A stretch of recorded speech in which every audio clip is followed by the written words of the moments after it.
Reporter breaking. ഫോണിൽ വിളിച്ച് ഭാര്യയെ മുത്തലാഖ് ചൊല്ലിയ പള്ളി ഇമാമിന്റെ വാർത്ത ഇന്നലെ റിപ്പോർട്ടർ TV പ്രേക്ഷകരിലേക്ക് എത്തിച്ചിരുന്നു. റഹീസാണ് ആ വാർത്ത പ്രേക്ഷകരിലേക്ക് എത്തിച്ചത്. ഇന്നിപ്പോൾ ആ ഇമാമിനെതിരെ ഗാർഹിക പീഡനത്തിനും കേസെടുത്തിട്ടുണ്ട്. മൈനാഗപ്പള്ളി സ്വദേശി അബ്ദുൽ ബാസിത്തിന്റെ ഫോൺ സംഭാഷണം ഇതിനിടയിൽ പുറത്തു വന്നു. തലാഖ് ചൊല്ലി ഒഴിവാക്കിയിരിക്കുന്നു എന്നാണ് ഇയാൾ ഭാര്യയോട് ഫോണിലൂടെ പറയുന്നത്. 3 തലാഖും ചൊല്ലുന്നത് ഫോൺ സംഭാഷണത്തിന്റെ അവസാനം വ്യക്തമാണ്. യുവതിയെ ബാസിത്ത് ചീത്ത വിളിക്കുന്നുണ്ട്. അതും ഈ ഫോൺ സംഭാഷണത്തിലുണ്ട്. പത്തനംതിട്ട വായ്പൂരിലെ ഊട്ടുകുളം പള്ളിയിലെ ഇമാമായ ബാസിത്ത് നിലവിലിപ്പോൾ റിമാൻഡിലാണ്. പ്രേക്ഷകർക്കറിയാവുന്നതുപോലെ 2019 ശേഷം മുത്തലാഖ് ചൊല്ലി ഭാര്യയെ ഒഴിവാക്കുന്നത് ഒരു ക്രിമിനൽ കുറ്റമാണ്. എന്താണ് ഇമാം പറഞ്ഞത് എന്ന് നമുക്ക് കേൾക്കാം. നടത്താൻ നീ ഇപ്പൊ പഠിച്ചില്ലേ? ചോദിക്കുന്നതിന് മറുപടി പറഞ്ഞത് ഞാൻ ഇല്ലാതെ ഏത് വിഷയവും കൈകാര്യം ചെയ്യാൻ ഇപ്പൊ നീ പഠിച്ചില്ലേ? എന്നെ ആക്ഷേപിച്ച് എനിക്ക് എതിരെ കഴിഞ്ഞ വിഷയം കഴിഞ്ഞു. എടി നിന്നെ ഞാൻ തലാഖിൽ ഒഴിവാക്കിയിരിക്കുന്നു. നിന്നെ 3 തലാഖും ചെല്ലിയിരിക്കുന്നടി. നിന്നെ ബന്ധം വേണ്ടി വരത്തില്ലല്ലോ. നിന്നെ 3 തലാഖും ചെല്ലിയാൻ ബന്ധം ഒഴിവാക്കിയിരിക്കുന്നു. പോയിക്കോ. അങ്ങനെ പോയില്ല, കേസ് കൊടുത്തു. ഇപ്പൊ അകത്തായി. പോയതാരായി? ഇമാമായി. റഹീസ് റിഷാദ് നമുക്കൊപ്പം ചേരുന്നു. റഹീസ്, ആ ശബ്ദ സംഭാഷണം വളരെ വ്യക്തമാണ്. ഇമാമാണ്. ഇക്കാര്യം നിയമത്തെക്കുറിച്ചൊക്കെ ബോധമുണ്ടാവേണ്ട ആളാണ്. പക്ഷേ ഇതൊന്നും അദ്ദേഹത്തിന് അറിയില്ല എന്ന മട്ടിലാണ് ഫോൺ സംഭാഷണം നടത്തിയിരിക്കുന്നത്. എന്തായാലും ഗാർഹിക പീഡന നിയമം അടക്കം ഇദ്ദേഹത്തിന് മേൽ ഇപ്പോൾ ചുമത്തപ്പെട്ടിട്ടുണ്ടെന്നാണ് മനസ്സിലാക്കുന്നത്. മാത്രമല്ല സ്ത്രീധന നിരോധന നിയമത്തിന്റെ പ്രൊവിഷൻസും കൂട്ടിച്ചേർത്തിട്ടുണ്ടെന്ന് തോന്നുന്നു. അപ്പോൾ പ്രശ്നങ്ങൾ കുറച്ച് സങ്കീർണമാണ്. കുറച്ചു കാലം ഉള്ളിൽ കിടക്കാനുള്ളത് ഇമാം ഒപ്പിച്ച് വെച്ചിട്ടുണ്ടല്ലേ? Rahees Rasheed, good morning, happy Republic day.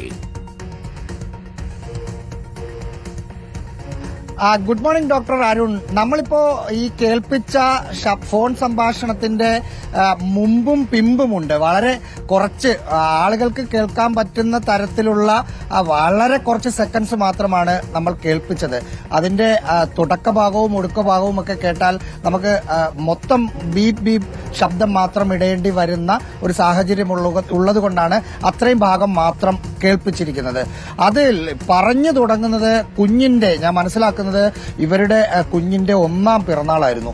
1ാം പിറന്നാളിന്റെ ഒരാഴ്ച മുമ്പാണ് ഈ 20-കാരിയെ എന്തോ ഇവർ തമ്മിലുള്ള പിണക്കത്തിന്റെ പേരിൽ സ്വന്തം വീട്ടിലേക്ക് കൊണ്ടുവിടുന്നത്.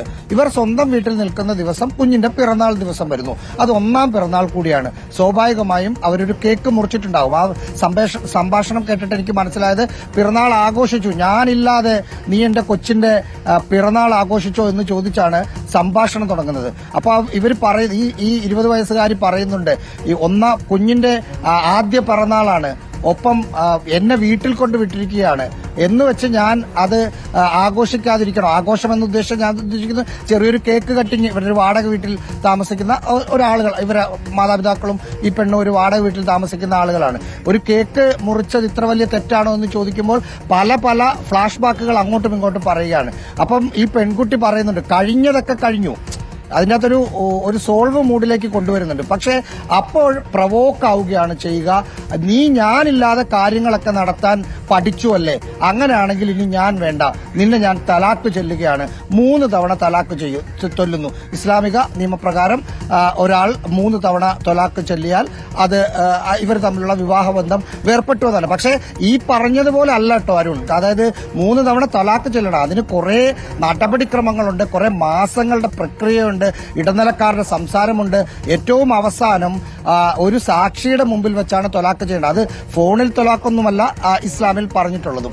പക്ഷെ 3 തൊലാക്ക് ചൊല്ലുന്നതോടുകൂടി വിവാഹബന്ധം വേർപെട്ടു എന്നാണ് ഇസ്ലാമിക നിയമപ്രകാരവും മറ്റും വരുന്നത്.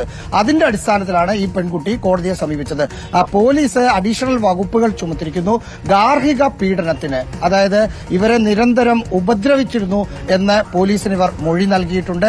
അതിന്റെ അടിസ്ഥാനത്തിൽ ഗാർഹിക പീഡന വകുപ്പ് കൂടി ഈ അബ്ദുൽ ബാസിത്ത് എന്ന പള്ളി ഇമാമിനെതിരെ ചുമത്തിയിട്ടുണ്ട്. നാളെ ഈ പള്ളി ഇമാം ജാമ്യാപേക്ഷ സമർപ്പിച്ചിട്ടുണ്ട്.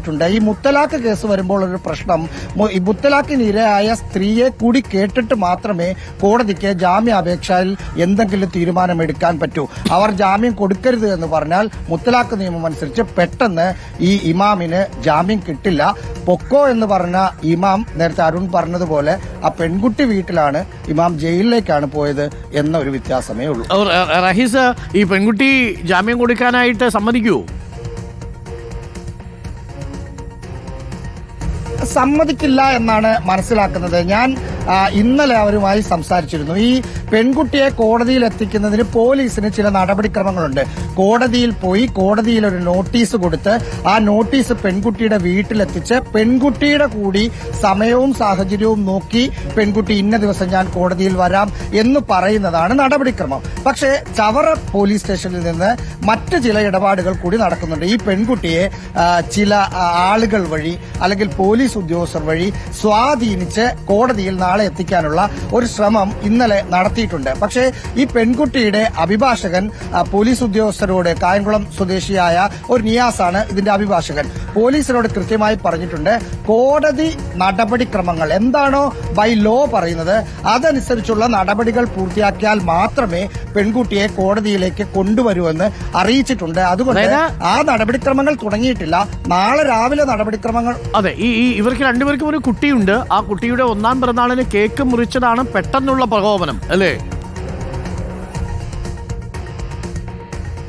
അങ്ങനെ തന്നെ മുമ്പ് കുറെ പ്രശ്നങ്ങളുണ്ട്. കാരണം ഈ പെൺകുട്ടിയെ 2 വർഷം മുമ്പാണ് ഈ അബ്ദുൽ ബാസിത്ത് വിവാഹം ചെയ്യുന്നത്. അന്ന് ഈ പെൺകുട്ടിക്ക് 18 വയസ്സ് മാത്രമാണ് പ്രായം. കഴിഞ്ഞ വർഷം ഇവർക്കൊരു കുഞ്ഞുണ്ടായി. ഇതിനിടയിലാണ് ആദ്യ വിവാഹം മറച്ചു വെച്ചാണ് അബ്ദുൽ ബാസിത്ത് തന്നെ വിവാഹം ചെയ്തതെന്ന് ഈ പെൺകുട്ടി തിരിച്ചറിയുന്നത്. ഇതേ തുടർന്ന് സ്വാഭാവികമായും അത് ചോദിച്ചപ്പോൾ പറഞ്ഞത് നീ ഇതിന്റെ പേരിൽ പ്രശ്നമുണ്ടാക്കുകയാണെങ്കിൽ നിന്നെയും ഉപേക്ഷിച്ച് ഞാൻ മറ്റൊരു വിവാഹം ചെയ്യും എന്ന് പറഞ്ഞ് ഈ പെൺകുട്ടിയെ ആദ്യം മുതൽ ഭീഷണിപ്പെടുത്തി. പിന്നീട് അതിന്റെ പേരിൽ പലതരത്തിലുള്ള തർക്കങ്ങളുണ്ടായി. തർക്കങ്ങൾ ഉണ്ടായതിനു ശേഷം ഏറ്റവും അവസാനമാണ് വീട്ടിൽ കൊണ്ടുവിടുന്നതും. വീട്ടിൽ കൊണ്ടുവിടുമ്പോഴും ഒരു മുത്തലാഖ് ചൊല്ലുന്ന ഒരു സാഹചര്യമില്ല.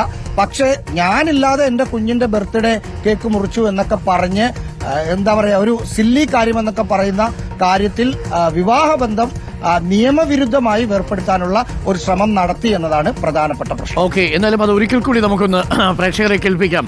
റഹീസ്, കേൾക്കട്ടെ. ഒരു ഇമാമൊക്കെ ഇങ്ങനെ പ്രവർത്തിക്കാൻ പാടുണ്ടോ? കേട്ടു. പഠിച്ചില്ലേ? ചോദിക്കുന്നതിന് മറുപടി പറഞ്ഞാൽ ഞാൻ ഇല്ലാതെ ഏത് വിഷയവും കൈകാര്യം ചെയ്യാൻ ഇപ്പൊ നീ പഠിച്ചില്ലേ? എന്നെ ആക്ഷേപിച്ച് എനിക്ക് എതിരെ കഴിഞ്ഞ വിഷയം കഴിഞ്ഞു. എടി നിന്നെ ഞാൻ തലാക്കിയിൽ ഒഴിവാക്കിയിരിക്കുന്നു. നിന്നെ 3 തലാക്കും ചെല്ലിയിരിക്കുന്നടി.